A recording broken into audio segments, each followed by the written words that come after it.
Bonsoir à tous, bienvenue à notre école annexe. J'espère que vous avez tous passé une bonne semaine sous le regard béni de Dieu. Et c'est toujours avec une joie, un plaisir profond que nous nous retrouvons pour adorer le Seigneur ce jour de sabbat, ce jour de repos qu'il nous a donné. En tout cas, bienvenue à vous, sentez-vous à l'aise, vous puissiez participer pleinement à notre rencontre de ce soir. Et pour commencer notre programme, nous allons chanter avec Carole au numéro 50 de notre hymne louange, le numéro 50 de notre hymne louange, avec Carole. Oui, alors j'espère qu'on m'entend. Encore bonsoir à tous. Merci d'être là. Nous allons chanter ensemble, comme Charles vous l'a dit, au numéro 50 de notre hymne louange. Comme d'habitude, vous chantez avec moi, même si vos micros sont fermés. Bon sabbat à tous. J'espère en tout cas que votre semaine a été agréable. Nous y allons. Chantons, chantons sans cesse la bonté du Seigneur, qu'une sainte allégresse remplisse notre cœur. Un salut éternel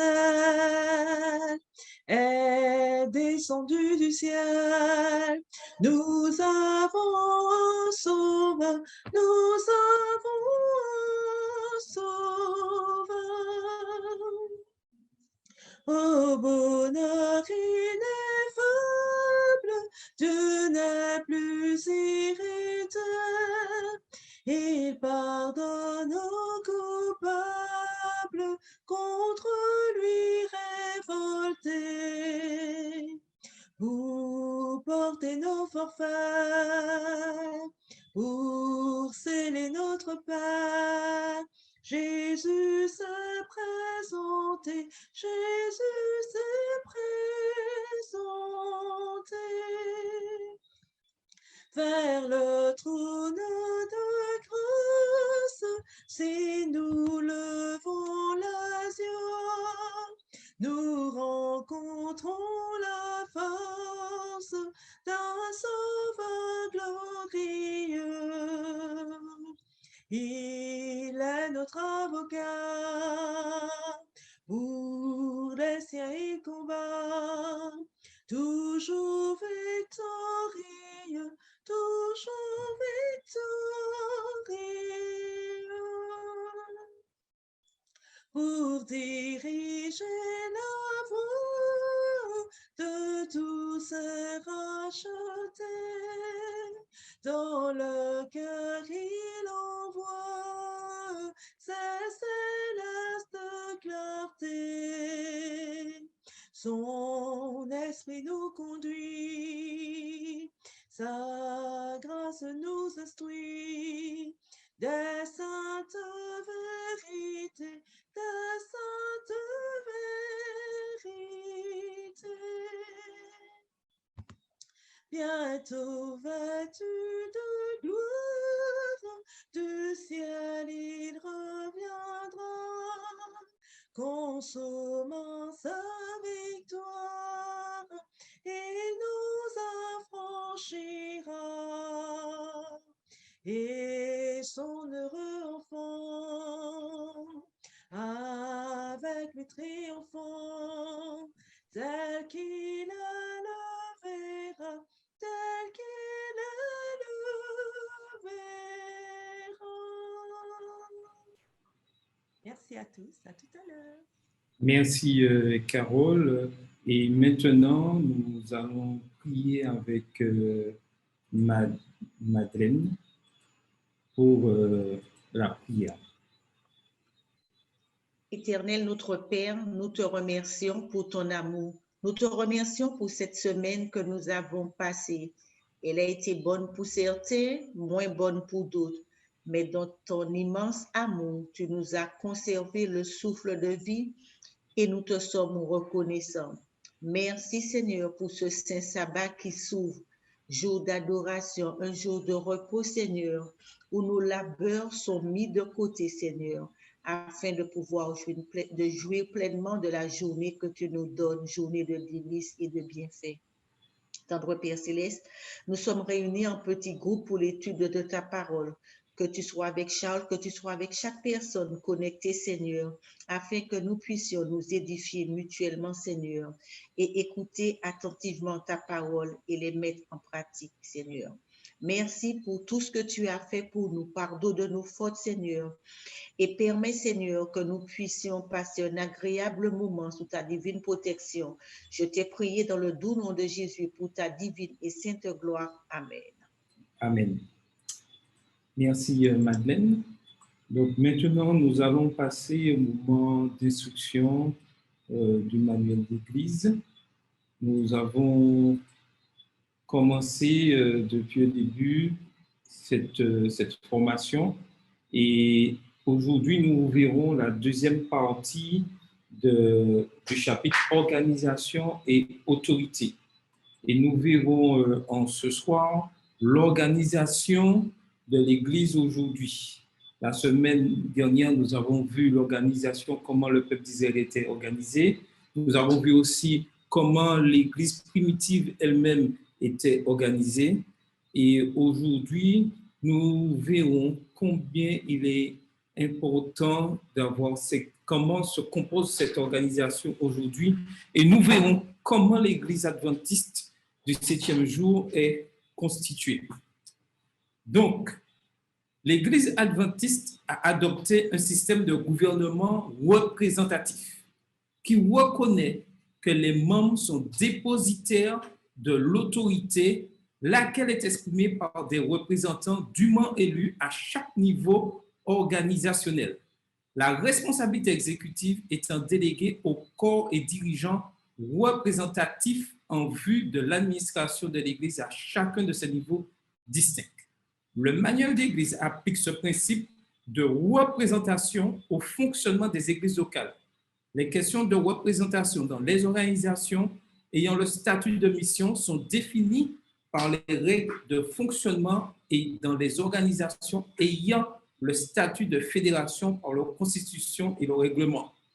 En résumé, ce qui est dit, c'est que chaque membre d'Église a un pouvoir de vote et a une responsabilité. Dans l'Église adventiste, normalement bien constituée, aucun membre ne peut être neutre. Aucun membre ne peut pas dire « ce n'est pas mon affaire ». Chacun est impliqué à une responsabilité par un vote en disant oui ou non, ou s'abstenir, mais doit pouvoir, à la possibilité et même le devoir de participer au fonctionnement de l'Église. Et ceci est très important. Cette forme de gouvernement reconnaît aussi que la consécration au ministère est agréée par l'Église mondiale.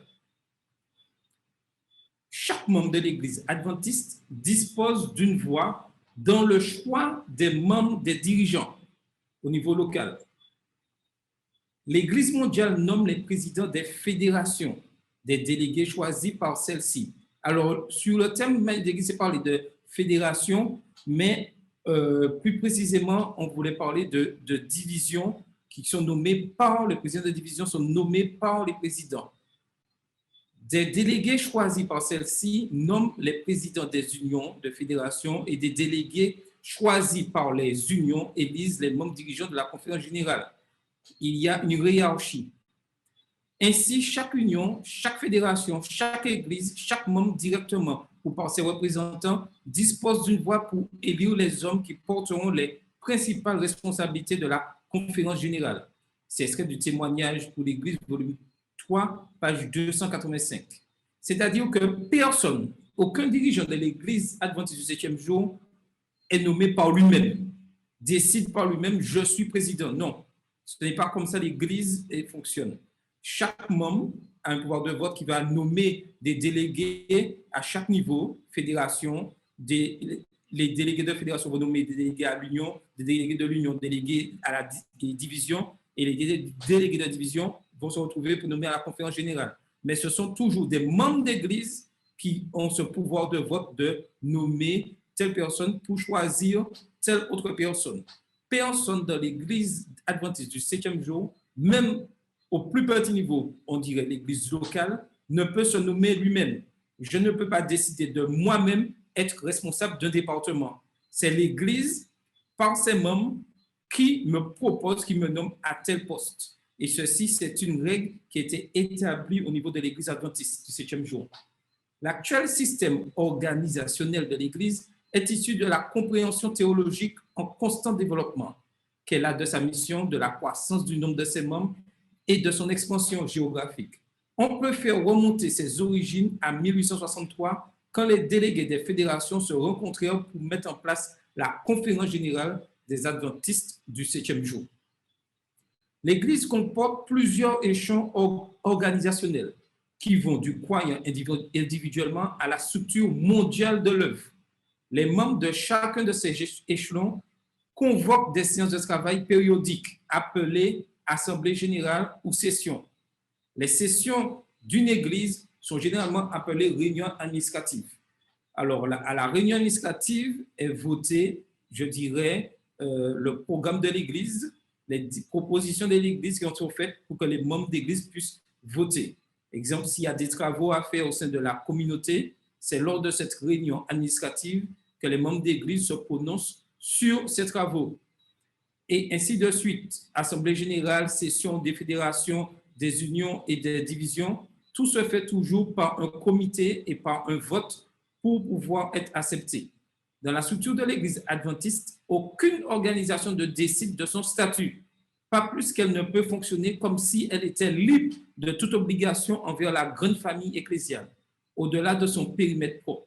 En quelque sorte, le simple membre d'Église que je suis, que vous êtes, peut réclamer, peut demander des explications par un courrier écrit au président, peut écrire au président de la conférence générale en passant par sa fédération, remontant la hiérarchie que nous verrons tout à l'heure, et on lui répond. C'est un devoir, c'est une mission de répondre aux membres d'Église. C'est pour montrer l'importance qu'a le membre d'Église dans le fonctionnement de l'Église adventiste du 7e jour.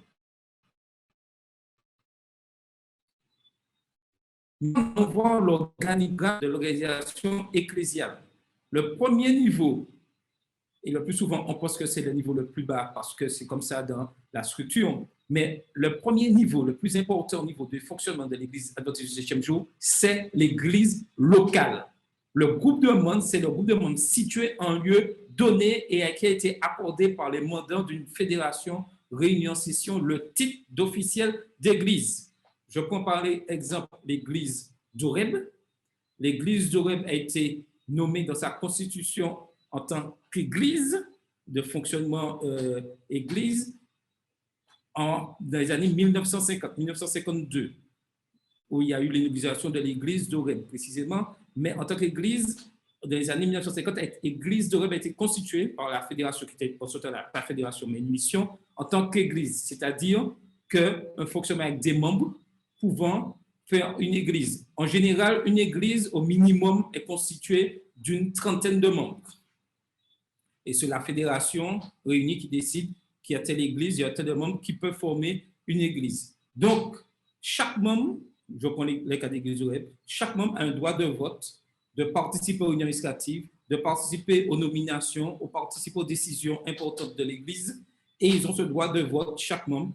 Chaque membre a le droit de demander par un courrier, par une demande, s'il veut des explications sur tel sujet, telle recommandation, telle chose. C'est comme ça que l'Église adventiste du 7e jour est constituée.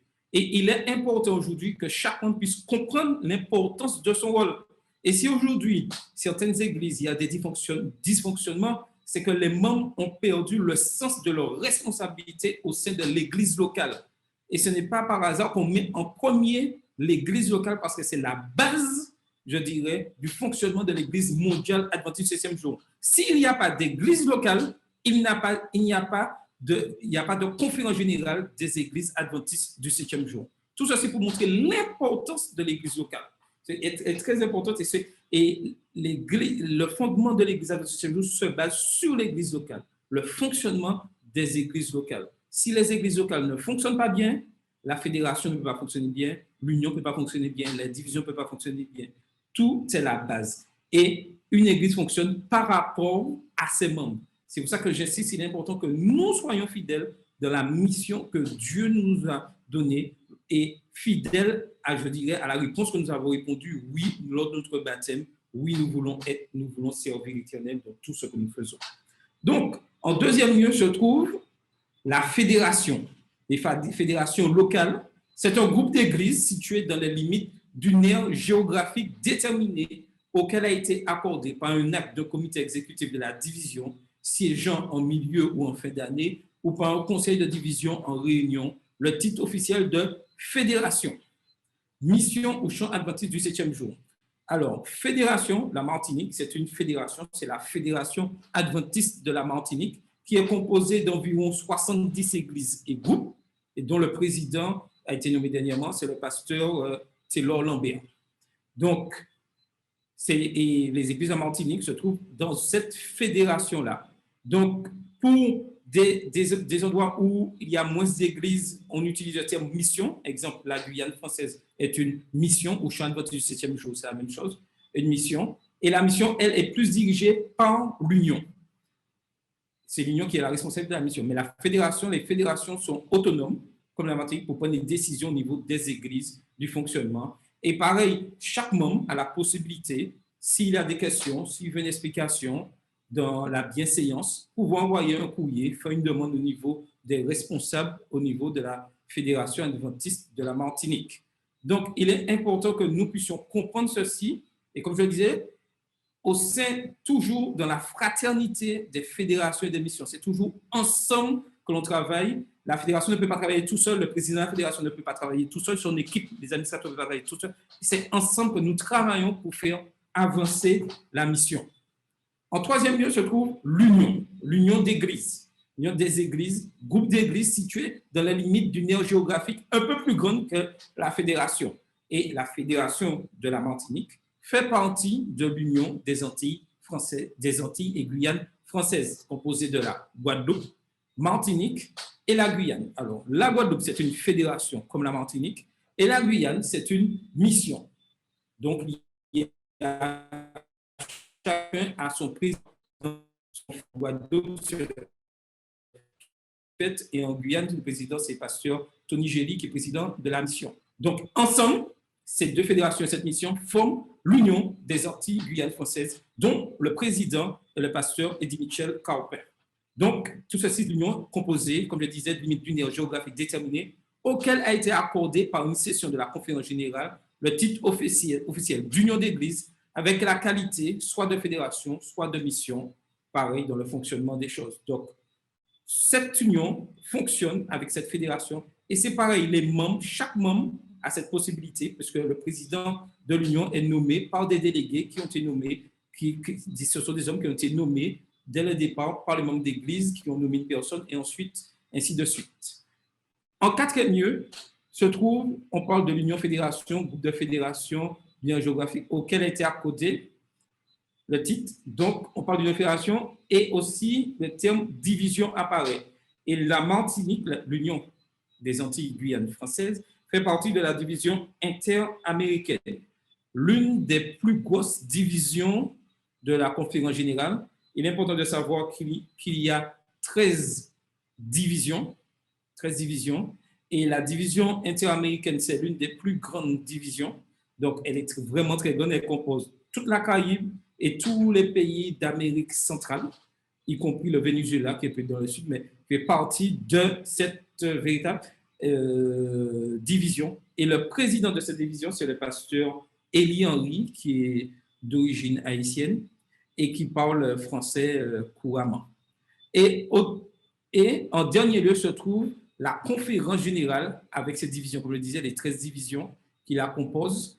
Et le président, c'est le pasteur Ted Wilson, et qui est président de cette conférence générale et qui a été nommé. Donc, il est important de savoir que, oui, nous avons la chance d'avoir quand même que le pasteur Ted Wilson parle français, parce qu'il a fait beaucoup, il a été responsable de beaucoup de divisions au niveau de l'Afrique, et il parle français. Et si vous avez l'occasion un jour, après la pandémie, ou de voyager, je vous invite à visiter la conférence générale qui se trouve, si mes souvenirs sont exacts, si Carole peut m'aider, parce que je peux oublier, se trouve dans le Michigan, normalement. Dans le Michigan. Dans le Michigan, voilà. Alors, si vous avez l'occasion, vous pouvez visiter et vous serez toujours bien accueillis. Ne vous inquiétez pas, bien accueillis. Une précision aussi, la division interaméricaine, son bureau se trouve à Miami. Donc, si vous avez l'occasion, n'hésitez pas, vous serez toujours bien accueillis. Chaque membre, chaque personne est bien accueillie. Vous avez la possibilité de visiter ces lieux toujours avec joie. Alors, je disais que le dernier ultime lieu, c'est la conférence générale avec ses divisions. Ces échelons constitutifs sont définis par ses statuts pour faciliter son activité planétaire. La conférence générale a implanté des bureaux dans les différentes régions du monde. Ils sont appelés divisions de la conférence générale et celle-ci, par des décisions prises par son comité exécutif lors de ses conseils annuels, leur a attribué la supervision administrative générale de groupes déterminés d'union et d'autres organismes de l'Église situés dans des aires géographiques. Il faut savoir que tous les 5 ans a lieu l'Assemblée de la conférence générale qui nomme le bureau constitutif de ces conférences générales et aussi les présidents de division. Malheureusement, avec la COVID, il devait avoir lieu cette conférence générale en 2020. Malheureusement, elle n'a pas pu avoir lieu. Elle a été reportée en 2021. 2021, toujours pas. Et était reportée à 2022 à Saint-Louis normalement, en espérant que les choses pourront s'améliorer. Mais il est important de savoir que malgré ceci n'a pas pu se faire. La conférence générale a pris des décisions. Le président est toujours en place, mais le secrétaire, le trésorier sont partis à la retraite et ont été remplacés. Donc, dans les statuts, ceci est permis au cas où l'Assemblée générale de la conférence générale n'a pas eu lieu. Donc, la conférence générale, avec ses présidents, le bureau prennent certaines décisions si les responsables démissionnent afin de les remplacer. Donc, nous espérons par la grâce de Dieu que cette assemblée pourra avoir lieu en juin 2022. Sinon, si elle n'est pas là, elle sera reportée jusqu'à juin 2025. Mais les décisions de changement de responsables, des directeurs de division et des personnels et des responsables des départements de la conférence générale, c'est la conférence générale, lors de ces qui prend des décisions. Cette partie-là, sur l'organisation de l'Église adventiste du 7e jour, avant que je puisse conclure. Oui. Allô? Il y a quelqu'un qui parlait? Non? C'est bon? Est-ce qu'on m'entend? Oui, on t'entend maintenant, oui. Oui, désolé. Alors, je voulais juste corriger. Je m'excuse. En fait, j'ai dit Michigan, mais c'est le Maryland que je voulais dire. Donc, la conférence générale se trouve dans l'État du Maryland et c'est dans la ville de Silver Spring en particulier. Voilà. Désolé, je voulais corriger ça. C'est tout près de Washington. Oui, c'est pas loin. À quelques minutes, voilà. Voilà, dans le Maryland. Voilà. OK. Merci, Carole. Donc, je passe à la conclusion. Alors, la Bible, il est important de comprendre que la Bible est le fondement et la source de toute croyance et de toute pratique. Et c'est sur cette base que la conférence générale réunit en session fixe les croyances fondamentales officielles de l'Église. La session de la conférence générale autorise aussi la création d'unions et le rattachement de champs révise le manuel d'Église aussi, élit ses dirigeants et ceux des divisions. Donc, je reviens sur cette partie. La révision du manuel d'Église s'effectue normalement tous les 5 ans en assemblée. Étant donné qu'il n'y a pas eu lieu de conférence et de réunion, pour l'instant, le manuel d'Église que les membres utilisent et auquel il fait acte, c'est le manuel d'Église 2015. Normalement, il aurait dû avoir celui de 2020, mais comme il n'y a pas eu d'assemblée, donc il n'y a pas de nouveau manuel. Donc, on se rattache toujours au manuel 2015. Et pour l'instant, à ce jour, il n'y a pas eu lors de comité d'ajout de quoi que ce soit au niveau de ce manuel d'Église. Il reste toujours pleinement, je dirais, ce qui régit les activités de l'Église adventiste du 7e jour. Dans l'intervalle entre chaque session, les statuts et règlements de la conférence générale confèrent au comité exécutif le pouvoir d'agir au nom des échelons constitutifs de cette dernière. C'est ainsi que les organisations ecclésiales du monde entier reconnaissent que la conférence générale réunie en session est la voix de l'Église. Je répète ceci très important. Chacun reconnaît que la conférence générale, lorsqu'elle se réunit en sa session, est la voix de l'Église. C'est la voix de l'Église qui parle. C'est pour ça que ceci, c'est très important. Ce n'est pas une réunion quelconque. C'est là où la voix de l'Église se fait entendre au niveau du monde, qu'on se réunit. Et je peux vous dire que l'organisation de l'Église adventiste du 7e jour fait beaucoup de jaloux autour du monde. Sous le principe seulement de l'étude du questionnaire de l'école du sabbat ou dans toutes les langues. Tous ceux qui parlent de l'Église adventiste, nous étudions chaque semaine les mêmes leçons de l'école du sabbat. Et ça, c'est vraiment, nous devons dire Amen. C'est une puissance de Dieu, parler du Saint-Esprit, pour accomplir une telle chose. Ce n'est pas quelque chose d'humain de pouvoir réaliser. Les humains eux-mêmes essayent, mais n'arrivent pas à le faire. Nous, en tant qu'Église adventiste du 10e jour, par la grâce de Dieu, nous avons à le faire. Donc, continuons toujours à prier pour que cette unité puisse régner, parce que nous savons que notre ennemi fait tout pour démolir cette organisation-là et mettre en doute, et nous entendons et nous voyons sur les réseaux sociaux combien l'Église adventiste est décriée. Mais nous devons être fidèles à l'appel du Seigneur que nous avons reçu, je dirais à cet appel que nous avons reçu lorsque nous avons accepté d'être baptisés en tant que membres de l'Église adventiste du 7e jour. Donc, la semaine prochaine, nous verrons la 3e partie, rôle des institutions, l'autorité dans l'Église primitive, la conférence générale et l'autorité la plus élevée. Nous verrons ces 3 derniers chapitres et la semaine prochaine. Donc, continuons toujours à étudier la parole de Dieu, à revoir, à connaître comment notre Église, l'Église adventiste, fonctionne. Et vraiment, je rappelle, très important, chaque membre a un rôle important, chaque membre d'Église a un rôle. Donc, que nous puissions être fidèles à notre mission. Que le Seigneur vous bénisse. Donc, maintenant, nous allons passer au bulletin avec Carole.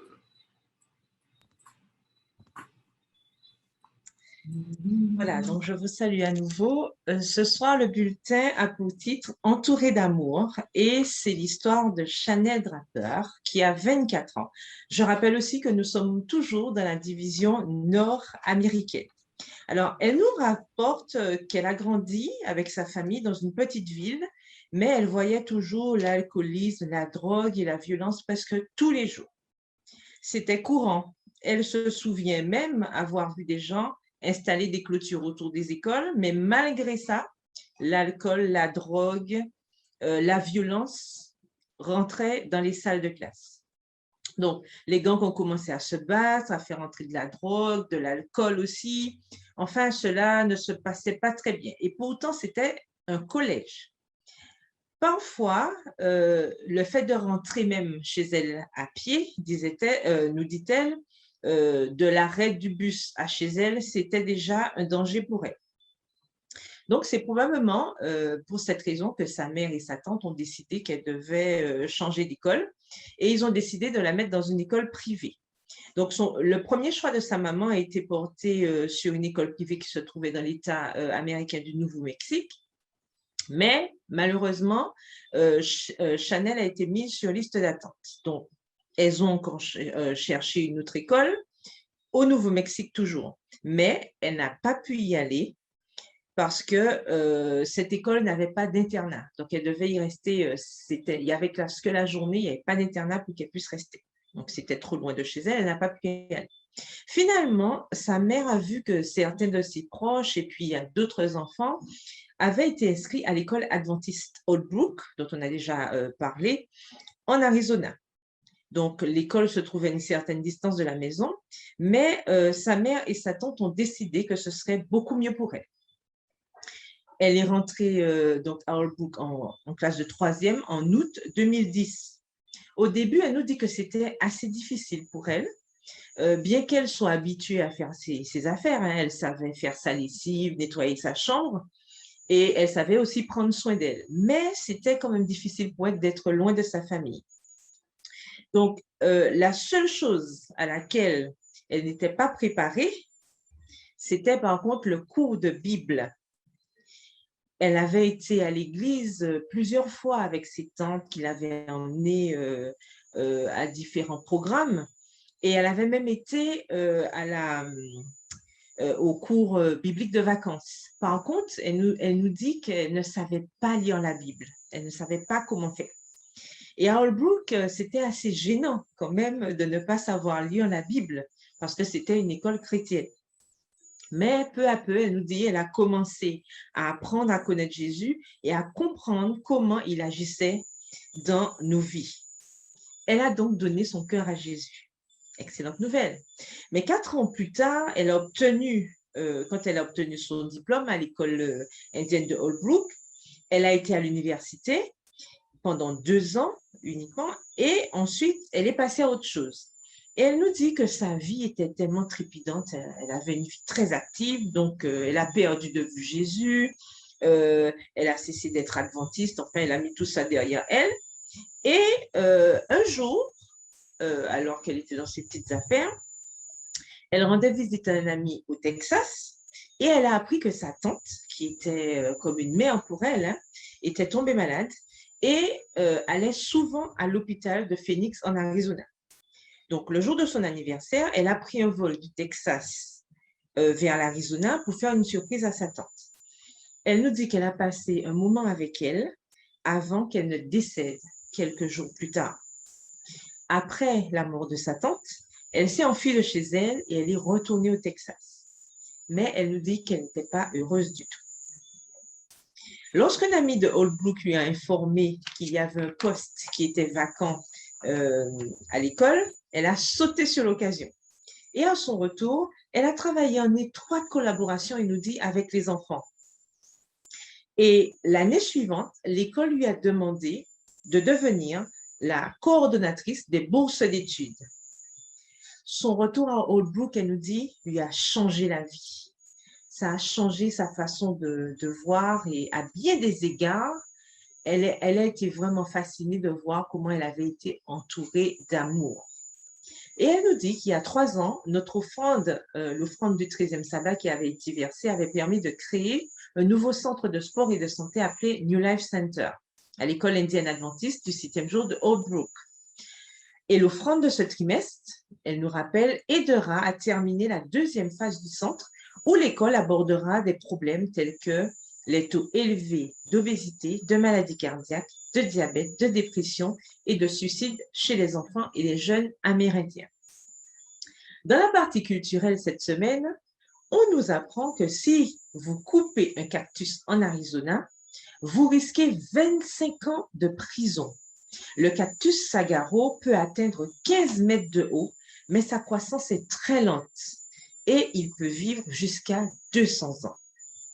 De nombreuses familles Navajo élèvent des moutons et des chèvres, transformant la laine pour la vendre ou la transformant en fil pour produire des couvertures et des tapis tissés destinés à la vente. Les artistes Navajo sont également connus pour leurs bijoux en turquoise et en argent, leurs sculptures et leur poterie. L'école indienne de Holbrook a été ouverte en 1946 à Holbrook, en Arizona. En plus de l'enseignement du programme régulier d'anglais, d'histoire, de mathématiques et de sciences, des cours sont dispensés dans des matières professionnelles telles que la mécanique automobile, l'équitation, la soudure et le travail du bois. L'école s'efforce également de préserver la culture amérindienne en enseignant les traditions de la fabrication de poterie, la langue et le gouvernement Navajo. Actuellement, l'école est financée à 20% par l'Union du Pacifique, mais à 80% par des dons. Donc, nous voyons bien que nous avons tout intérêt, si nous voulons bien sûr aider à l'avancement de l'Évangile, à travers cette école. Nous avons déjà entendu plusieurs histoires et nous voyons comment Dieu agit à travers ces élèves qui arrivent à connaître Jésus. Nous avons tout intérêt à continuer généreusement à leur apporter notre aide. Que l'Éternel vous bénisse. Je vous souhaite une bonne fin de sabbat et à bientôt. Merci, Carole, pour ce magnifique récit. Donc, continuons toujours à prier pour ces divisions, ces personnes qui travaillent pleinement pour faire avancer la parole de Dieu. Maintenant, nous allons passer au moment important, le moment clé, la discussion de notre leçon de l'école du sabbat. Et cette semaine, Nous avons vu le prix du repos. Il est important aujourd'hui, dans ce 21e siècle, que nous puissions vraiment être en paix, avoir cette paix que Dieu souhaite pour chacun des membres, pour chacun d'entre nous, dans ce monde troublé, être en paix. Et cette semaine, nous avons vu que la leçon s'est surtout centrée sur l'un des chapitres les plus tristes de la vie de David. Le roi d'Israël abusa de son autorité donnée par Dieu et conduisit la femme d'un de ses soldats dans le péché. Uri était un guerrier dans l'armée de David, combattant dans une guerre pour son roi. David profita de son absence. Quand Bathsheba tomba enceinte à cause de l'adultère de David, le roi essaya de couvrir son péché. Il rappela Uri pendant la férocité de la bataille pour passer du temps avec sa femme. Uri révéla son caractère combatif en refusant d'entrer dans sa maison pendant que son armée combattait l'ennemi. Lorsque le plan initial de David ne fonctionna pas, il exhorta Joab, le commandant de l'armée du roi, à placer Uri en première ligne de bataille afin qu'il soit confronté à une mort certaine. Lorsque le plan initial de David ne fonctionna pas, il exhorta Joab, le commandant de l'armée du roi, à placer Uri en première ligne de bataille afin qu'il soit confronté à une mort certaine. Le regard lubrique de David le conduit à un acte lubrique qui conduit à un complot pour tuer un homme innocent. Les tentations du diable sont conçues pour défier chacun de nous à notre point le plus faible. Et chacun d'entre nous, nous avons tous un point faible. Et notre ennemi, Satan, Lucifer, il le connaît très bien. Et il fait toujours tout pour nous déstabiliser. Alors, l'une de mes premières questions en ce soir, comment voyez-vous, comment acceptez-vous que vous ayez une faiblesse et que l'ennemi peut agir dessus? Comment voyez cela? Est-ce que c'est normal, pas normal, en tant qu'enfant de Dieu, d'avoir ce genre de faiblesse alors que nous avons accepté Christ? Et en plus, notre ennemi, il connaît le plus petit détail de nos faiblesses. Alors, comment vous voyez cette situation? Vous avez la parole.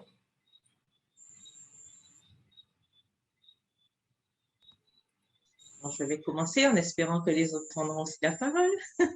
Non, en fait, je voulais dire, je pense que c'est normal que ça arrive, puisque nous savons que le péché, en fait, ce n'est que ça. C'est toujours avoir une tentation et résister à la tentation afin de ne pas chuter. Le fait de savoir qu'il sache ça, pour moi, ce n'est pas une surprise. Maintenant, je pense que le plus important pour nous en tant que chrétiens, c'est de savoir qu'on est capable de résister, que Dieu nous a donné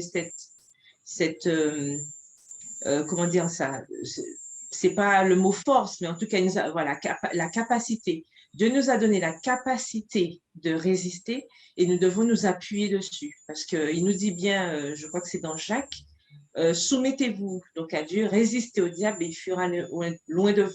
Donc, on sait que si on résiste, il va s'en aller. Donc, c'est ça tout c'est là, en fait, c'est ça qui est important pour nous, c'est de résister. Le fait qu'on puisse être tenté, ça c'est normal. Même Jésus, on a bien vu quand il était sur terre, il a été tenté. Donc, ce n'est pas nous, pauvres humains, qui ne le serons pas. Mais en tout cas, pour nous, le plus important, c'est de résister et retenir surtout que Dieu nous a donné la capacité de pouvoir résister. Oui, quelqu'un d'autre voudrait ajouter quelque chose? Mais je compléterai en posant une autre question. Pensez-vous que si vous étiez à la place de David, vous aurez fait mieux que ce que David a fait? Ou pire?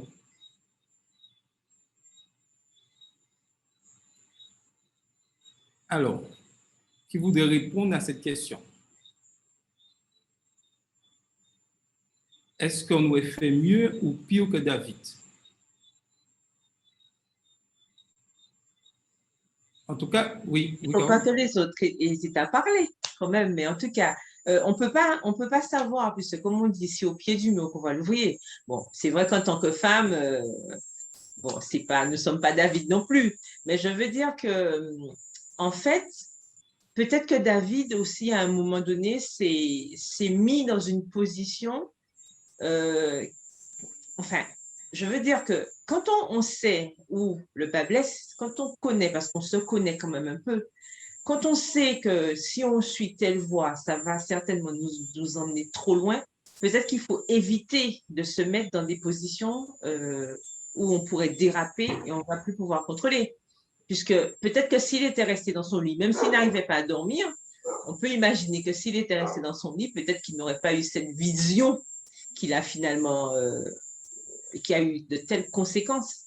Donc, peut-être que nous aussi, on peut s'imaginer que si nous savons que nous pouvons nous trouver dans une situation qui pourrait nous compliquer un petit peu l'existence, il faut peut-être ne pas y aller et comme ça, on évite les problèmes inutilement. Oui. Enfin, c'est mon avis, je ne sais pas ce que pensent les autres. Oui. Il y a quelqu'un d'autre qui prend la parole? Non. Alors, je disais, dans la situation de David, lorsqu'on regarde le texte au départ, il nous a dit que le peuple d'Israël allait combattre et David resta à Jérusalem. Et là, si l'accent est mis sur cette partie-là, c'est pour montrer déjà que David lui-même s'est mis dans une situation difficile. Normalement, il aurait dû être sur le champ de bataille en train de combattre. Et des fois, nous-mêmes, nous nous mettons en difficulté. Au lieu d'être actifs, d'être de véritables combattants, nous devenons assistants, oisifs, et l'ennemi profite de ce moment-là pour nous mettre en tentation. Donc, il est important aussi que nous puissions être fidèles à son engagement, parce que si David avait été fidèle à son engagement en tant que roi d'Israël, il aurait dû être sur le terrain en train de combattre. Et le texte dit, il resta là à Jérusalem. Et à ce moment-là, la tentation, tout ce qui devait arriver, l'ennemi a profité. Donc, tout ça, c'est pour nous mettre, c'est là où je veux mettre l'accent que nous devons faire attention dans tout ce que nous faisons, que nous agissons. Et lorsque nous puissions être fidèles à cette mission, parce que l'ennemi, il va chercher tous les moyens pour nous mettre en échec. Donc, nous devons être vraiment des adventistes du 7e jour, des chrétiens actifs de la mission. Une fois que je passe en mode, je dirais, détente, en mode loisir, en mode assistant, je me mets en danger. Je me mets en danger et l'ennemi profite d'attaquer. Et ça, c'est très important dans notre fonctionnement au sein de la communauté. S'il y a un point vulnérable dans notre caractère, le diable exploitera ce point pour nous conduire dans le péché. David reconnut sa culpabilité à travers une parabole que le prophète Nathan lui a dite. Avec le cœur brisé, le roi s'effondra dans la confession angoissante. Sa repentance était profonde, authentique et sincère. Le psaume 51 est sa sincère supplication pour le pardon et un cœur transformé. Dieu répondit à la prière de David. Le roi fut pardonné, mais le pardon n'a pas pour résultat d'éviter les conséquences tragiques du péché. Et j'insiste énormément sur cette partie-là. David a confessé son péché. Il a été pleinement pardonné. Et remarquez tout à l'heure, je vais revenir au-dessus sur cette confession, nous allons bien analyser la confession. Mais il y a quelque chose d'important que les conséquences, malheureusement, sont toujours là. Et nous verrons plus tard ces conséquences. Donc, dans notre fonctionnement aussi, lorsque nous demandons pardon à Dieu pour les fautes que nous avons commises, puisque nous sommes pécheurs, il faut aussi que nous acceptons les conséquences de nos fautes. Et le plus souvent, humainement, et c'est ce que Satan met au cœur, nous refusons d'accepter les conséquences. Mais les conséquences, nous devons les accepter et surtout ne pas chercher d'excuses au péché que nous avons commis. Nous demandons pleinement pardon à Dieu, mais malheureusement, il y aura toujours des conséquences désagréables par rapport à la faute que nous avons commise. tout au long de sa vie, David vécut d'une manière ou d'une autre les terribles conséquences de son acte pécheur. En tant qu'enfant de Dieu, pardonné, il entra dans le repos du ciel. Ça, il a retrouvé cette paix. Mais vivait toujours, et c'est là, toujours l'angoisse de son acte pécheur. Et c'est là la frontière, je dirais, est très mince, où nous devons être vraiment en repos, mais tout en vivant malheureusement dans l'angoisse de notre acte, de nos actes en tant que pécheurs. L'une des questions qui vient immédiatement à l'esprit lorsque nous étudions l'expérience de la relation illicite d'adultère de David avec Bathsheba est pourquoi Dieu plaça une histoire si sordide dans la Bible. Alors, est-ce que vous avez déjà posé cette question? Pourquoi Dieu plaça cette histoire-là? Qu'est-ce que ça vient faire là? C'est 2 chapitres de Samuel. Pourquoi un tel récit? On aurait pu supprimer ça et puis bon, parlons de bonnes choses, que David fut un roi rempli de joie, de bonheur, et puis par la grâce de Dieu, il était pleinement béni par Dieu. Qu'est-ce que vous apprend ceci? Donc, vous avez la parole. Oui, allô? Oui. Oui, bonsoir à tous. Oui, moi, je me dis que cela nous montre que rien n'est jamais acquis et que la tentation est toujours présente et que nul n'est parfait. Nul n'est parfait et qu'à n'importe quel moment, on peut se retrouver dans une situation, que ce soit comme David ou autre. Et si on n'est pas vraiment fidèle à Dieu, si on n'a pas vraiment une relation constante avec Dieu, comme David, on peut succomber à la tentation. Et deuxièmement, cette histoire nous montre aussi que le pardon existe vraiment et que Dieu est toujours prêt à pardonner. Dieu est toujours prêt à accueillir un pécheur qui se repent sincèrement. Et ça a été le cas de David qui a reconnu son péché et qui a confessé ses péchés et qui est revenu à Dieu d'un cœur sincère et que Dieu a pardonné. C'est vrai qu'il a payé les conséquences de ses actes. On paie toujours les conséquences de ses actes, mais le plus important, c'est d'obtenir le pardon de Dieu.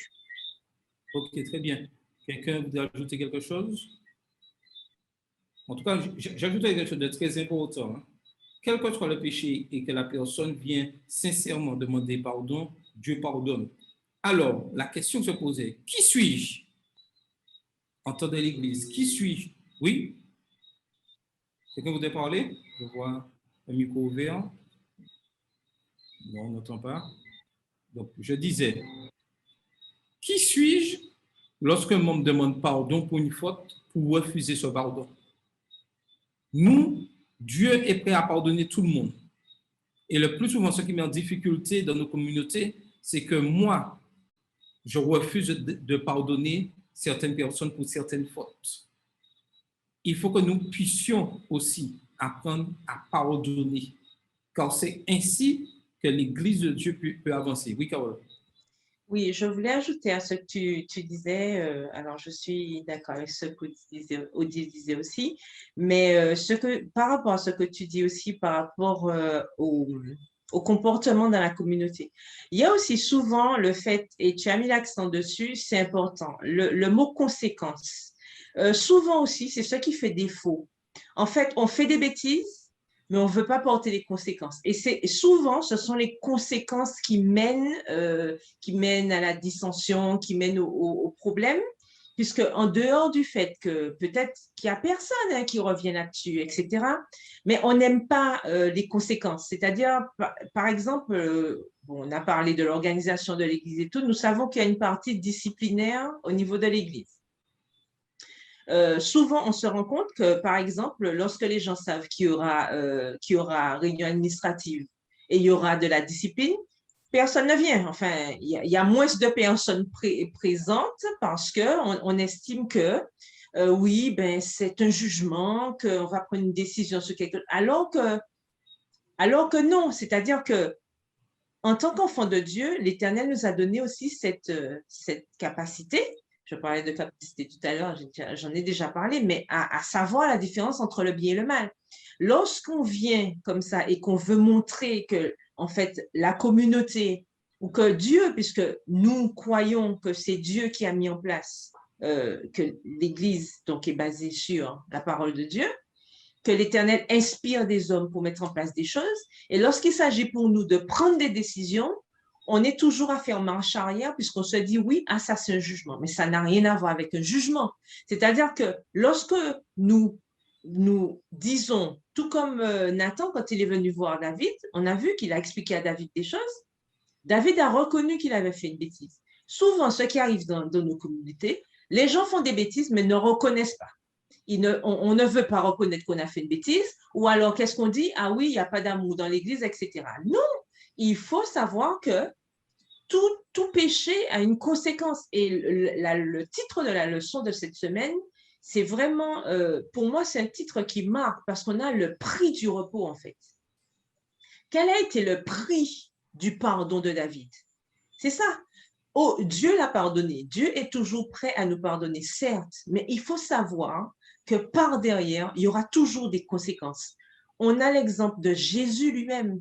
Les trous des clous dans sa main, ces trous-là, on les verra même dans l'éternité. Vous voyez, il aurait pu faire disparaître le truc machin, c'est quand même Dieu. Et pourtant, pour montrer qu'en général, toujours, pas en général, le péché a toujours des conséquences. Sauf que souvent, on oublie cette partie-là. Et c'est ce qui parfois crée des dissensions dans les communautés parce qu'on ne veut pas comprendre qu'il y a des conséquences quand on fait des choses. Et c'est pour ça que lorsqu'on a tendance à se laisser aller, d'accord, parce que nous sommes des pécheurs, ça nous arrive, on fait des bêtises. Mais lorsqu'on s'est laissé aller, il faut savoir qu'il y a un retour.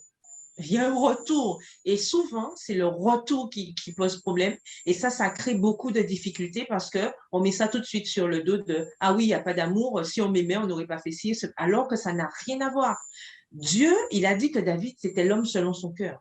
Et pourtant, nous savons tout ce que David a vécu. Et ses enfants, après, ont payé pour ce qu'il avait fait. Donc, nous voyons que ça n'a rien à voir, en fait. Il faut savoir que lorsque nous faisons une bêtise, il y a des conséquences. C'est pour montrer l'horreur du péché. Et c'est pour ça qu'on doit faire très attention avec la grâce de Dieu pour éviter et résister au maximum pour éviter ce genre de déconvenue. Ok, merci beaucoup. Et nous allons encore revenir dessus puisque la leçon est vraiment insistée sur cette partie-là. Pourquoi révéler les détails intimes de la vie de David? Pourquoi ne pas simplement dire qu'il prêcha et fut pardonné et mettre fin à l'histoire? Terminus. Ça serait un beau récit. Explorons ce que Dieu nous enseigne et voyons ce qu'il nous enseigne à travers ce récit. Il y a au moins 4 leçons que nous devons retenir en ce soir. 4 leçons clés importantes à retenir pour l'étude de cette semaine. 2 Samuel 11, verset 1 est un verset révélateur. En quelques mots, le prophète met le doigt sur une faille dans le caractère de David. Et j'en avais déjà parlé tout à l'heure. C'était le printemps de l'année et Israël était sérieusement en conflit avec ses ennemis. Sérieusement en conflit, hein? Un véritable conflit dur. Les rois menaient leurs armées au combat, mais David envoya Joab, l'un de ses capitaines, au combat. Le texte dit clairement, mais David resta à Jérusalem. Les rois courageux combattent aux côtés de leurs armées. Et dans l'histoire, ça a toujours été comme ça. Tous les grands étaient toujours à côté de leurs armées. Nous connaissons le grand Alexandre le Grand. Il allait personnellement à la bataille, il était sur le front en train de combattre. En général, les rois sont toujours aux côtés de leurs armées. Ils inspirent leurs combattants fatigués et abattus au combat à se battre. Et David avait l'habitude de faire ça. Mais cette fois-ci, il resta à Jérusalem. David choisit de rester dans son palais, profitant des délices de royauté, tandis que ses hommes souffraient et mouraient dans une guerre. Voici la première leçon de la chute de David. Lorsque vous n'accomplissez pas votre devoir, lorsque vous vous adonnez à des désirs agréables au détriment de ce qui est juste, vous devenez vulnérable aux tentations séduisantes de Satan. Et je complète. En tant que membre d'église, je ne participe pas aux activités de l'église. Je ne mets pas toute mon énergie pour annoncer le message de l'Église que Jésus revient bientôt, le message des 3 anges d'Apocalypse 14, je me mets en difficulté face à la tentation. Il est important que nous puissions recadrer, revoir notre mission. Qu'est-ce que je fais? Quelle est ma mission au sein de la communauté aujourd'hui? Est-ce que je suis un membre actif, partageant et donnant pleinement pour que l'œuvre avance, ou est-ce que je suis un membre qui reste assis là, tranquillement, regarde ce qui se passe et continuellement dans la critique? Aujourd'hui, le Seigneur nous appelle à changer nos logiciels, à reprendre nos bonnes habitudes d'action, à être des éléments encourageant chaque membre dans leurs activités et encourageant les responsables, les anciens d'église, les responsables de département, tous ceux qui œuvrent, les aider, même si je ne suis pas nommé dans un tel poste, puisque chacun a des dons, mais que je puisse toujours avoir une parole pour soutenir les dirigeants, soutenir les responsables, encourager ce qu'ils font, même un petit merci, afin qu'ensemble, nous puissions avancer. Mais lorsque je refuse de me mettre dans ça et je me mets dans la loisiveté, entre guillemets, je me mets en difficulté et je deviens vulnérable aux tentations séduisantes de Satan. Alors, est-ce qu'il y a une question sur cette partie-là? Quelqu'un voudrait ajouter quelque chose? J'étais assez clair avant de passer à la deuxième leçon. Donc, je continue. La deuxième leçon suit rapidement les traces de la première. Nous sommes toujours dans la même lignée. Les attaques de Satan surviennent lorsqu'on s'y attend le moins. Rappelons-nous ceci. Les attaques de Satan surviennent lorsqu'on s'y attend le moins. David ne s'attendait pas à ce qu'il marchait, lorsqu'il marchait sous le toit de son palais, cette nuit-là, il soit captivé par la beauté de la femme de notre homme. Pour lui, monter naturellement là, regarder son royaume, tout ça, et patatras. Et Satan est comme ça. C'est au moment qu'on s'y attend le moins que son attaque arrive. Proverbe 4, 23 dit, « Garde ton cœur plus que toute autre chose, car de lui viennent les sources de la vie. » Salomon, le deuxième fils de David et de Bathsheba, a écrit ces mots. Adulte, il devait être au courant du péché de David. Salomon était au courant. Je suis sûr que c'est un moment où il a raconté l'échec, ce qu'ils ont connu, et ce premier enfant qui est mort. Parce que nous savons tous qu'une femme, lorsqu'elle perd un enfant, lorsqu'on coupe un enfant, c'est dur, ce n'est pas une chose facile. Donc, elle a dû raconter. Salomon connaissait sûrement cette histoire. Quand nous baissons la garde, Satan attaque. Donc, il est important que nous puissions être toujours vigilants. Déjà, quand nous sommes vigilants, il envoie des attaques, il envoie des flèches. Allez voir lorsque nous baissons la garde, comment il jubile pour ces attaques. Par conséquent, Jésus dit à ses disciples, et il nous dit à chacun de nous, aujourd'hui en ce soir, dans Marc 14, verset 38, veillez et priez, afin que vous ne tombiez pas en tentation. L'esprit est bien disposé, nous sommes toujours disposés à bien faire, mais la chair est faible.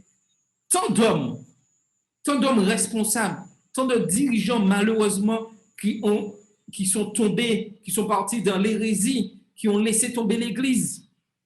Tout ça parce qu'ils ont baissé la garde et laissé leur orgueil prendre le dessus. Et Satan, il aime ça. Et il connaît nos défauts, il nous attaque. Et donc, il est important que nous puissions veiller, que nous puissions prier constamment, chaque jour, car c'est un combat continuel jusqu'à la fin de notre vie, jusqu'au retour de Jésus-Christ. C'était précisément le problème de David. Dans ce moment d'imprudence, la faiblesse de la chair le conduisit dans un péché qui changerait tout le cours de sa vie. Mais tout le cours de sa vie. Il y a eu avant et il y a eu après. Les pensées pécheresses mènent à des actes pécheurs. C'est pour ça qu'il est important que nous puissions bien, que notre esprit soit toujours en constante relation avec la parole de Dieu. Le péché, lui, commence dans l'esprit. Dans l'esprit, le péché commence. Le regard lubrique de David conduisit à l'étape suivante, se livrant à son fantasme lubrique. Il s'aventura sur le terrain de Satan quand il agit selon ses pensées et envoya ses serviteurs s'enquérir de Bathsheba. Et tout ceci, des fois, nous allons nous-mêmes sur le terrain de Satan. Ce n'est pas Satan qui vient. Nous allons nous-mêmes, des fois, sur le terrain de Satan. Et après, nous nous étonnons que nous soyons en difficulté. Mais le Seigneur de son amour aime chacun d'entre nous. Mais il est important que nous soyons conscients de cela. Ces impulsions incontrôlées par l'Esprit Saint conduisirent à une enquête inappropriée pour se livrer à ses désirs par un acte pécheur. Et chacun de nous, malheureusement, nous avons déjà connu ces genres de choses. Et nous devons vraiment laisser le Seigneur, le Saint-Esprit, avoir ce contrôle sur nos impulsions. Cela nous amène à la troisième leçon maintenant, troisième étape. Bien que David ait essayé de couvrir sa relation adultère avec Bathsheba, et malheureusement, lorsque nous commettons le péché, nous cherchons toujours à couvrir, à toujours trouver une solution par nos propres moyens, dans des mensonges, dans des stratégies. Et lorsqu'on regarde la stratégie que David a mis en place, c'était vraiment là. Mais lorsque nous analysons la stratégie que David a mis en place, normalement, ce genre de stratégie marche à 90%. Mais là, nous voyons que Dieu reste toujours au contrôle des choses. Et nous voyons là la fidélité par rapport à David. Nous voyons là la fidélité d'un homme Uri qui reste fidèle à ses principes et qui dit, je ne peux pas entrer chez moi, coucher avec ma femme, alors que l'armée est sous le terrain, alors que c'est David, le roi, son supérieur, qui lui donne cet ordre, retourne chez toi. Mais il dit non, je ne peux pas. Mais David, s'il avait été fidèle à sa vocation, il ne serait pas dans cette situation. Uri, fidèle à sa vocation, ne tombe pas dans le piège que David a mis en place. Et par 2 fois, David met les choses en place. Par 2 fois, Uri ne tombe pas dans le piège. Oui, Caro. Oui, je voulais dire que ça, c'est un exemple pour nous aussi, en quelque part, puisque si on fait la transition avec nous aujourd'hui, OK, on n'a pas de roi, on n'est pas sous ce système-là, mais on a bien vu que, contrairement au roi qui avait oublié un petit peu ses obligations, Uri, le serviteur, n'avait pas oublié les siennes. Et on peut transposer ça aussi pour nous aujourd'hui. Est-ce que, parce que souvent, un dirigeant ou responsable, quelqu'un nous dit quelque chose, on court, on fait, etc., même si ça va à l'encontre de nos convictions, à l'encontre de nos valeurs, à l'encontre de ce qu'on sait.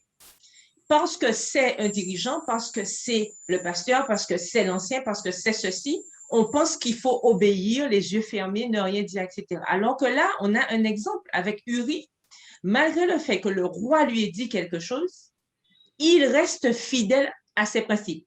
Donc, ça montre bien que lorsque quelqu'un nous dit quelque chose, on doit vraiment analyser et vérifier si ce qu'on nous dit est bien. Est-ce que c'est correct? Est-ce que ça ne va pas à l'encontre de nos principes? Est-ce que ce n'est pas contraire à nos valeurs? Et en tant que personne, en tant qu'enfant de Dieu, nous sommes individuellement comment dire ça? Oui, impliqués. Nous sommes impliqués personnellement dans ce que nous avons à faire. Et donc, nous devons faire attention à ne pas nous laisser emporter par tout vent de doctrine, parce qu'on a souvent l'impression que oui, parce que c'est un responsable, il est sur un piédestal, donc bon, quel que soit ce qu'il dit, c'est oui, amen. Et souvent, il faut appeler un chat un chat, on se retrouve devant ces situations-là, ou parce que c'est un tel qui a dit, parce que c'est, voilà, le pasteur qui a dit, le président qui a dit, alors c'est forcément bon. Ben non, on voit que non. Il faut rester fidèle à ses principes parce que ce n'est pas parce que la personne a une responsabilité que ça veut dire qu'elle est forcément dans le droit chemin tout le temps. Elle aussi, elle est capable de faire des erreurs. On l'a vu avec David. Et si Uri n'était pas resté fidèle à ses principes, on voit bien qu'il aurait pu tomber dans un piège bien malheureux. Tout à fait. Et lorsqu'on voit la dernière partie de ce qui est à l'écran, le péché ne peut jamais être couvert pendant longtemps. Et ça, nous devons le mettre dans notre logiciel. Le péché ne peut jamais être couvert pendant longtemps. Nous pensons pendant 10 ans, 20 ans, 30 ans, 40 ans, cachés. certaines choses, mais sachez bien que le péché ne peut jamais être couvert pendant longtemps. Les paroles de Moïse aux Israélites des siècles auparavant se réalisèrent dans son expérience. Mais si vous ne faites pas ainsi, vous péchez contre l'Éternel. Sachez que votre péché vous atteindra. Nombre 32, verset 23. Les actes pécheurs commis sous les ténèbres sortiront un jour dans la lumière flamboyante du jour. Et ça, nous devons comprendre cela. Les actes pécheurs commis sous les ténèbres sortiront un jour dans la lumière flamboyante. Car tout est à nu et à découvert aux yeux de celui à qui nous devons rendre compte. Alors si aujourd'hui nous avons gardé, nous cultivons, il est temps, comme David, de demander pardon. De demander pardon au Seigneur. L'acte pécheur de David ne serait pas caché longtemps. Bathsheba était enceinte, Uri était mort. Vraiment un véritable drame. Nathan le prophète confronte David dans ses actions pécheresses. Le péché commis dans l'obscurité sera un jour découvert. Les paroles de Moïse résonnent encore et encore au siècle et jusqu'à aujourd'hui. Votre péché vous atteindra. Vous pouvez faire comme vous voulez. Si nous sommes dans le péché, si nous avons commis des erreurs et que nous le cultivons et nous le cachons, ce péché nous atteindra toujours, malheureusement. La quatrième leçon que nous découvrons dans cette première partie de l'histoire est que bien que David ait pleuré, bien que David ait avoué son péché, bien que David se soit repenti de son acte maléfique et fut pardonné par Dieu, les conséquences du péché demeuraient. Et c'était la plus grande tragédie pour David. Le péché est un cancer qui détruit tout ce qu'il touche. Je vais raconter une petite histoire. Edwin Cooper était célèbre à travers l'Amérique, mais presque personne ne connaissait son vrai nom. Issu d'une famille de clowns de cirque, Cooper commença à jouer devant le public alors qu'il n'avait que 9 ans. Après un passage au cirque de Barnum et Bailey, il devint incontournable à la télévision dans les années 1950 sous le nom de Bozo le clown. En plus de divertir, Cooper avait un message pour ses copains, pour ses copartenaires. Chaque semaine, se faire examiner pour le cancer. Il les encourageait à se faire examiner. Pourtant, Cooper était tellement occupé à travailler qu'il négligeait de suivre ses propres conseils. Au moment où son cancer était découvert, il était trop tard pour qu'il soit traité. Edwin Cooper mourut seulement à 41 ans d'une maladie dont il avertissait beaucoup d'autres à surveiller.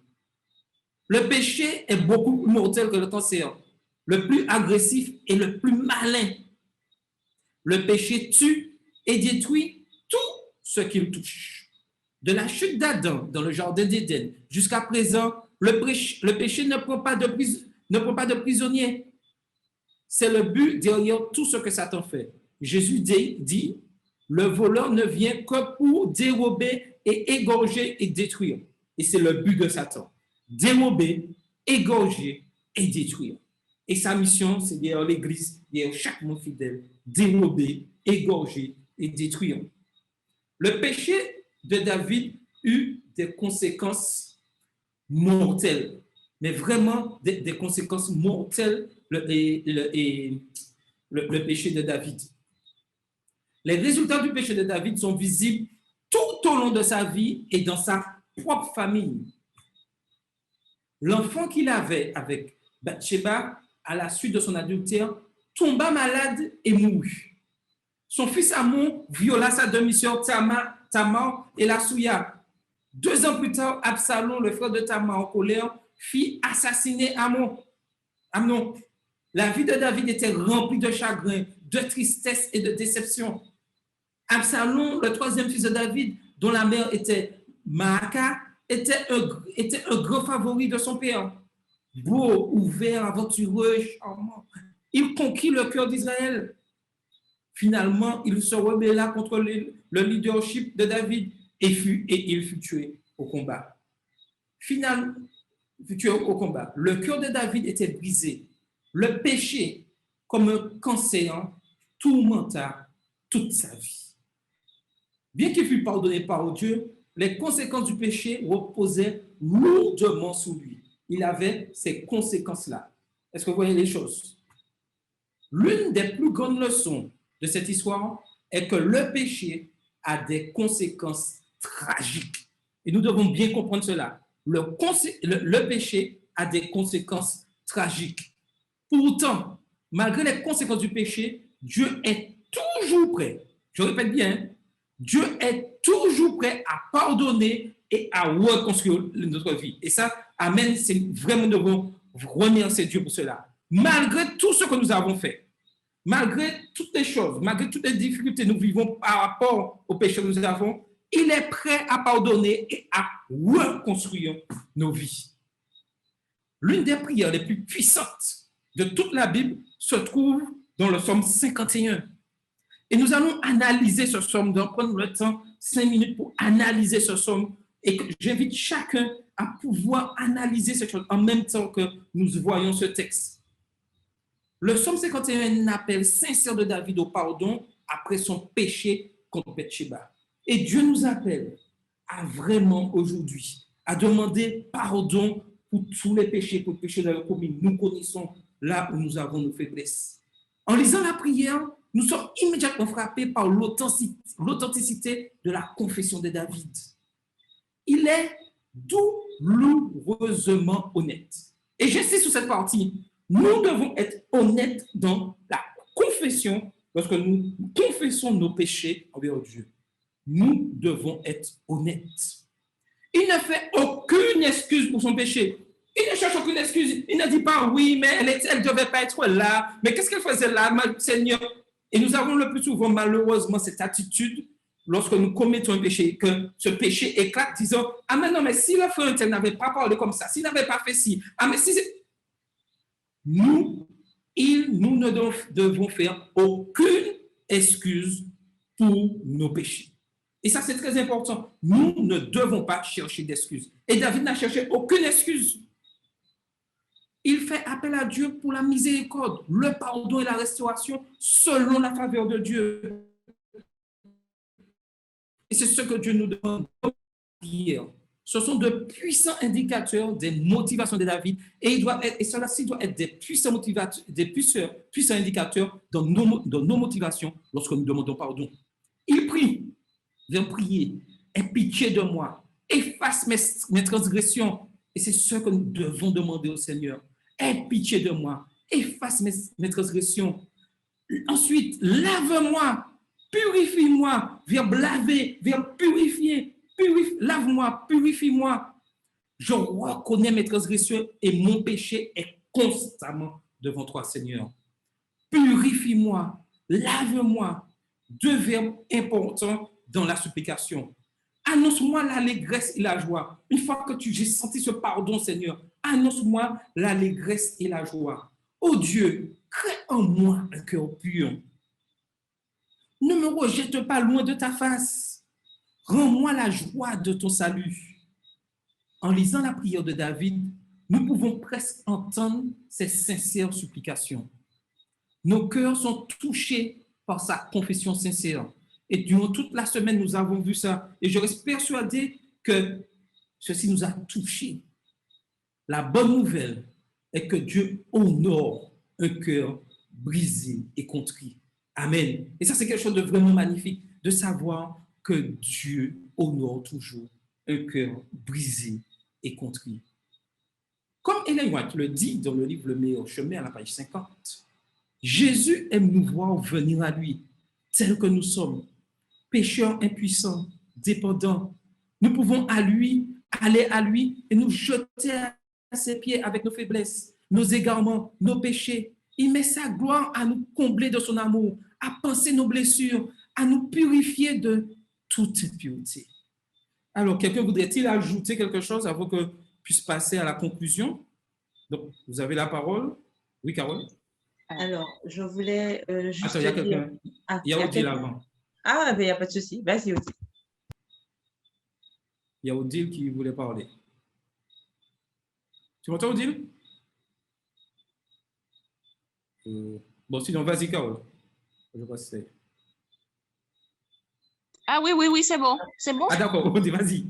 Oui. Je disais que Dieu encore a poussé David à se repentir. On voit encore l'amour de Dieu puisque Dieu a envoyé quand même son prophète Nathan pour montrer à David qu'il avait mal agi. Et c'est après le prophète Nathan que justement que David a fait cette confession, a fait cette repentance. Voilà. Tout à fait. Et je complète avant de donner la parole à Carole. Dieu met toujours des personnes pour nous faire voir nos péchés. Quelle attitude avons-nous généralement envers ces personnes? Et vraiment, nous devons nous poser cette question. Lorsque quelqu'un vient nous voir pour nous dire, oui, mon frère, ma soeur, tu as commis cette erreur. Cet homme, c'est toi. Et dans la leçon, on parlait que Nathan, malgré cette injonction, avait mis de l'amour dans son expression. Cet homme, cette femme, c'est toi. Quelle réaction avons-nous lorsque quelqu'un vient nous montrer notre péché? Est-ce que nous rejetons cette personne, nous envoyons promener cette personne, ou nous acceptons avec un cœur contrit et nous demandons pardon à Dieu? Nous devons réfléchir à la manière dont nous agissons lorsqu'on met notre péché à jour, sachant que tout péché sera toujours révélé. Alors, Carole? Oui. Ah oui, Odile, vas-y, oui, excuse-moi. Oui, juste pour terminer, je donne la parole à Carole, juste pour dire un petit mot à propos de Bathsheba, pour dire que bon, elle n'avait rien demandé. Elle s'est malheureusement retrouvée dans une situation et voilà qu'elle a tout perdu. Donc, elle n'avait pas cherché quoi que ce soit, quoi. Et elle a perdu son enfant, elle a perdu son mari. Donc, bon, des fois, bon, voilà, point d'interrogation, quoi. Oui, mais... Et oui, la conséquence du péché reste toujours là, malheureusement. Mais est-ce que Bathsheba n'aurait pas pu dire non à David? Comme c'était le roi, tout était, voilà quoi, on disait pas non au roi. D'accord. Ah bon, donc on part sur la base qu'en fait, Bathsheba était la seule femme que David courtisait certainement. Enfin, c'est peut-être, on dit que les chiens ne font pas les chats quand on voit Salomon après, mais je veux dire que probablement, David avait peut-être déjà essayé avec d'autres femmes aussi, hein. On ne sait pas, c'est peut-être l'histoire que la Bible rapporte, mais David... était peut-être pas à son coup d'essai, puisqu'on voit qu'il a eu un fils avec Maca, d'accord? Donc, on dirait que c'était pas un exemple de fidélité non plus. Et son fils Salomon l'a certainement bien prouvé quelques années après lui. Mais je sais pas, tu as fini, Odile? Tu avais fini? Oui, c'est bon, Carole, c'est bon. D'accord, ok. Donc, je disais, effectivement, moi, je pense que Bathsheba aussi pouvait dire non, hein. Je pense qu'elle pouvait dire non, même si c'était le roi, justement. Ah, je crois que Sœur Ulysse voulait dire quelque chose. Vas-y, Sœur Ulysse. Non, allume ton micro. Concernant Bathsheba, oui. Il y a une leçon à tirer aussi. Il ne faut pas que quand nous sommes soumis à l'autorité, nous soumettons notre vie à l'autorité de Dieu, il ne faut pas que nous cherchions aussi des honneurs, hein, parce que, comme Carole disait que Bathsheba pourrait bien refuser à David, mais c'est un honneur, hein, pour une femme d'être, tu comprends, d'avoir la femme. Il avait aussi son temps, Bathsheba, hein? Et alors, il faut faire attention. Donc, c'est une leçon aussi pour nous. Quand notre vie se soumet à l'autorité de Dieu, donc nous ne vivons pas pour nous, nous vivons pour Dieu. Alors, nous ne cherchons pas dans le monde ce qui est dans le monde, nous vivons pour Dieu, voilà. Tout à fait, oui. Oui, je suis bien d'accord. Oui. Ah oui? Oui, vas-y. Tu voulais dire quelque chose? Justement, je voulais dire que nous n'allons pas entrer dans tous les détails parce que Dieu, c'est lui qui est Dieu. Bon, la Bible nous dit que tous ont péché et sont privés de la gloire de Dieu. Il est vrai, à notre niveau, il y a péché, à notre niveau en tant qu'humain, il y a péché et péché. Et pourquoi je dis ça? David, je me souviens que les frères, comment ils s'appellent encore? Vêpré. Les frères Vêpré avaient prêché à Horeb. À ce sujet, il avait détaillé que David avait commis les 10 péchés sur les 10 commandements. Comme là, on va souligner quelque chose, quelques qualificatifs de Dieu qui, sans ça, personne ne serait sauvé. Parce que la Bible nous dit que là où les péchés abondent, la grâce a surabondé. Là, qu'est-ce qu'on trouve? On trouve la grâce de Dieu, on trouve la miséricorde de Dieu, on trouve la pitié de Dieu pour l'homme. Sinon, personne ne serait sauvé puisque nous sommes tous péchés. Et lorsque nous sommes tous des pécheurs, lorsque Nathan est arrivé chez David, qu'est-ce que Nathan a dit? Tu avais un troupeau, puisque David pas te manquer femme. David ne manquait pas de femmes, puisque David avait un troupeau en tant que roi. Il avait des princes et des princesses à la disposition. Et ce que je voulais dire de Bathsheba, Bathsheba n'attendait pas à ça. Hein. Il n'attendait pas un honneur, il était tout simplement. Ça vient comme ça, elle accepte comme ça, elle n'aura pas à refuser puisque le pouvoir du roi est vraiment puissant. C'est ce que je voulais dire. À vous de méditer sur tout ce que je t'ai dit. Je veux dire. Merci à toi, Lionel. Donc, Carole, tu voulais dire quelque chose? Oui, rapide, je voulais dire. Non, mais en dépit, hein, je comprends bien cette notion du pouvoir, mais justement, je suis d'accord, je vais dans le sens de Sœur Elise aussi, quel que soit le pouvoir, aucun pouvoir n'est au-dessus de la volonté de Dieu. Et on doit faire attention à ne pas oublier ça. Quel que soit, même si on doit affronter la mort parce qu'on désobéit à un ordre d'un supérieur par rapport à l'honneur qu'on doit à Dieu, eh bien, on doit demander à Dieu la force de nous aider à affronter ce qu'on ne peut pas changer. Mais on ne doit jamais mettre Dieu derrière la décision d'un homme. Ça, c'est sûr et certain. Et je voulais dire par rapport à la citation que tu as donnée pour le meilleur chemin, en fait, Dieu, oui, Jésus nous dit de venir à lui tel que nous sommes, pécheurs, impuissants, etc. Mais surtout, rappelons-nous que nous ne devons pas rester comme ça. Venez tel que vous êtes, on est d'accord, mais on n'est pas censé rester comme ça. Et il y a un progrès que nous devons faire justement chaque jour dans notre relation avec Dieu, avec l'aide de son esprit, avec cette volonté que nous avons, cette sincérité telle que celle de David qu'on a vue cette semaine. Avec toute cette sincérité, cette force qu'il nous donne, on doit progresser.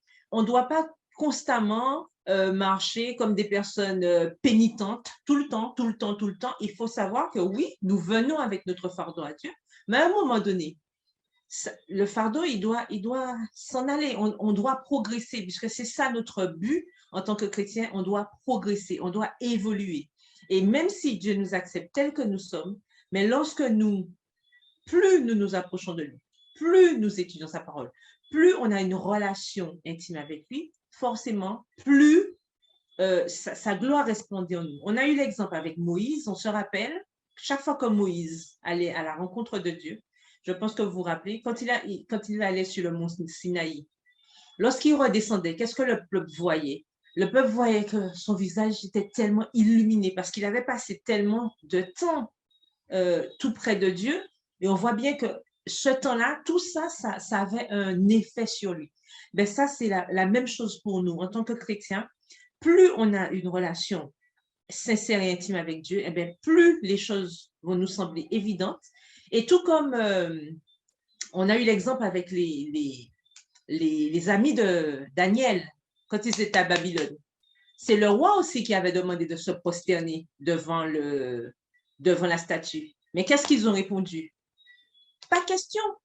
On te respecte, cher roi, on te respecte. Mais Même si Dieu ne nous délivre pas, il peut nous délivrer, même s'il ne nous délivre pas, on ne va pas se prosterner. Et c'est la même attitude que nous devons avoir. Il est hors de question que nous puissions laisser, quel que soit l'homme, quelle que soit l'autorité, prendre le dessus sur ce que Dieu nous dit. Et moi, je pense que cette leçon aussi de cette semaine nous a appris ça, qu'il faut, à quel point nous devons toujours mettre Dieu en avant, plutôt que nos désirs, plutôt que la volonté des hommes, mettre Dieu toujours en avant pour éviter certaines situations. Il y a des choses qui nous arrivent, il y a des épreuves qui nous tombent dessus, mais soyons honnêtes, il y a des épreuves aussi que nous pouvons éviter par la grâce de Dieu, et c'est là que nous devons nous efforcer d'aller dans ce sens-là, avec sa grâce. Merci, Carole. Donc, nous arrivons vraiment à la conclusion. David connut la puissance de purification du pardon de Christ. Sa relation avec Dieu était rétablie. Son esprit était renouvelé. Il entra une fois encore dans une vie de service pour le Christ qu'il aima, le pardonna, le purifia et le transforma. Le péché est une épée à double tranchant. Il apporte non seulement la culpabilité, il apporte la honte et la condamnation, mais aussi le désespoir et le découragement. Une fois que le diable nous conduit dans la tentation et que nous tombons dans son piège, sa prochaine étape est de nous faire sentir comme s'il n'y avait pas d'espoir. Mais en ce soir, je peux vous dire qu'il y a de l'espoir. Le découragement est l'une des armes les plus puissantes. Voici 3 faits à retenir lorsque nous tombons dans la tentation. Premièrement, Christ aspire à ce que vous veniez à lui tel que vous êtes. Si, comme David, nous venons avec un cœur honnête, ne donnant pas d'excuses à notre péché, nous aussi, nous ferons l'expérience du pardon de Dieu. Et cette expérience, nous devons arriver à l'accomplir. Et si aujourd'hui l'Église se trouve des fois en tant de difficultés par rapport aux péchés commis, c'est parce que nous refusons le plus souvent d'accepter les conséquences de nos péchés, de vivre cette expérience du pardon. Nous devons venir avec un cœur honnête et pas d'excuses lorsque nous avons péché. Deuxièmement, Christ n'a jamais chassé ou rejeté quiconque qui vient sincèrement chercher sa grâce. Toute âme, même s'il a commis le péché le plus horrible, à Christ, il reçoit pleinement le pardon de Christ parce qu'il est venu sans excuse et honnêtement devant Dieu. Je ne mettrai pas dehors celui qui vient à moi. En ce soir, le Seigneur nous appelle et il nous dit, je ne te mettrai pas dehors. Acceptons de demander pardon au Seigneur. Acceptons d'être honnêtes devant lui. Acceptons de ne pas avoir d'excuses pour nos péchés et nous serons pleinement pardonnés. Troisièmement, les promesses de pardon et de restauration de Christ sont aussi certaines que son trône éternel. Nos sentiments ne sont pas les critères pour savoir si nous sommes pardonnés. Vous ne vous sentez peut-être pas pardonné. Nous nous sentons des fois peut-être pas pardonnés. Vous avez peut-être encore des sentiments de culpabilité. Nous avons encore des sentiments de culpabilité, mais nous pouvons et nous avons toujours l'assurance que nous pouvons nous baser sur la parole de Dieu, que nos péchés sont pardonnés et que nous sommes enfants de Dieu. Et ça, c'est très important. Lorsque, honnêtement, j'ai demandé pardon à Dieu, nous sommes pleinement pardonnés et nous sommes enfants de Dieu. Mais pour le devenir, il faut que nous puissions accepter les conséquences de notre péché. Et ça, c'est quelque chose de très important. Et avant de terminer, je demandais si tout à l'heure, si Lionel est d'accord pour nous faire la dernière prière. Et je vais vous laisser avec cette question de réflexion pour une application vraiment dans nos vies chrétiennes. Quel sentiment de culpabilité empoisonne encore ma vie? Pourquoi ne le confiais-je pas au Seigneur? Comment est-ce que je considère les malheurs de ma vie comme des punitions de Dieu, des injustices, des épreuves pour ma foi, des occasions de retrouver la présence aimante du Seigneur? Nous devons réfléchir à ces questions. Comment garder l'âme en paix dans le malheur? le bonheur? Que représente pour moi le bonheur? Donc, que nous puissions vraiment laisser l'Esprit de Dieu travailler en nous et vraiment pouvoir accepter ce pardon avec ses conséquences. Ainsi, nous aurons une Église forte et vraiment, c'est le prix à payer pour avoir le véritable repos. Que le Seigneur vous bénisse. Alors, est-ce que Lionel peut nous faire la dernière prière, s'il te plaît? Je vais déplacer momentanément, je vais prier à sa place. D'accord, okay. Merci, Yolette. Oh notre Dieu, notre Père, nous voulons te remercier pour ton saint sabbat.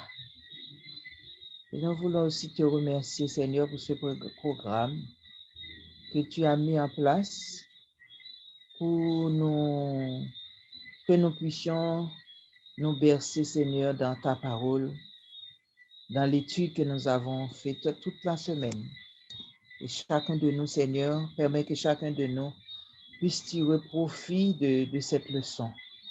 Tu nous as rappelé ce soir et dans toute la semaine, et tu nous en as rappelé encore dans ce moment, dans l'étude de la leçon, dans la révision de la leçon de ce soir. Nous avons pu comprendre, Seigneur, la grandeur de ton amour pour l'humanité, les conséquences du péché. Et grâce à ton sang, Seigneur, tu nous as réparé. Tu as réparé, Seigneur, le bonheur que tu avais prévu pour nous, même avant même de nous avoir créés. Mais Seigneur, tu nous as pas épargné, tu ne peux pas nous épargner de souffrir, mais tu nous promets de nous accompagner. Et comme tu as mis, Seigneur, aux côtés de David, Nathan, par le Saint-Esprit, pour toucher son cœur, et chaque jour, tu nous montres que, Seigneur, dès que nous mettons le premier pas dans le péché, donc nous perdons tout notre équilibre. Mais Seigneur, nous te demandons de nous permettre de nous soumettre chaque jour, à chaque minute de notre vie, que nous puissions nous soumettre à toi et que par le Saint-Esprit, Seigneur, tu peux nous aider à nous éloigner du péché qui est un cancer irréparable. Et grâce à ton sang, Seigneur, nous avons l'espérance de la vie éternelle. Mais nous devons persévérer dans ta voie et veiller, Seigneur, sur notre conduite. Parce que commettre un péché, quelquefois, Seigneur, peut retarder ou effacer complètement, Seigneur, la conversion de quelqu'un qui n'a pas encore fait connaissance de toi. Aide-nous, Seigneur, à mettre le point dans notre vie par ton Saint-Esprit et à obéir à ta volonté pour que nous puissions bénéficier de ta grâce au quotidien et jusqu'à ton retour, que nous puissions hériter la vie éternelle. Pardonne nos péchés, exauce-nous, Seigneur, nous te prions au nom de Jésus et pour ta gloire. Amen.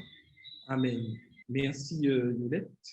Donc, la semaine prochaine, nous allons étudier la leçon 5, Venez à moi. Donc, vendredi prochain, nous n'aurons pas de rencontre normalement, sauf événement extraordinaire, puisque dès demain, nous aurons une semaine de rafraîchissement spirituel avec le frère Félix Verpré. Et je vous invite chaque soir à être présent pour assister sur YouTube à ce programme, pour ceux qui ne peuvent pas être présents. Richesse en Christ, c'est le thème de cette semaine de repas spirituel avec le frère Félix Verpré. Donc, que nous puissions suivre cette semaine. Et normalement, si Dieu veut, nous allons nous retrouver dans 15 jours pour étudier la leçon numéro 6. Que le Seigneur vous bénisse. Bon sabbat à tous et merci pour votre participation ce soir. Amen.